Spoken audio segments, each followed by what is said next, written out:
Agaseke k'amakuru tugapfundurire mu ntara y'Amajyaruguru, akarere ka Burera, umurenge wa Gitovu. Ubwo twasuye urwunge rw'amashuri rwa GS Gicura, twasanze abanyeshuri. Muri abo banyeshuri habonetsemo abafite ibibazo bimwe bizwi nk'inzara, guteka impungure zirimo ubudeyi, amabuye manini asumba ibyo batetse, ndetse bamwe ngo bakutse amenyo. Muri ayo mashuri ubwo twagezeho dutembera mu ishuri rya Senior 2B, basanze abana bafite ibibazo cyane, abandi basigana kubera inzara nyinshi. Gusa bwo ntibyabateye kunanirwa kwiga, ariko bakomeje umushinga bateguye. Dore harimo aba bakurikiye.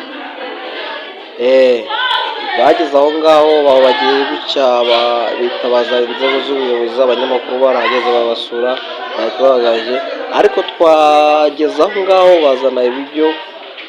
Umwana umwe niwe nabonye akozemo inshuro ebyiri byonyine, ubundi isahani arayikomba. Ubwo ari agaseke tugapfundikiye mu ntara y'Amajyaruguru, umurenge wa Gitovu, urwunge rw'amashuri rwa GS.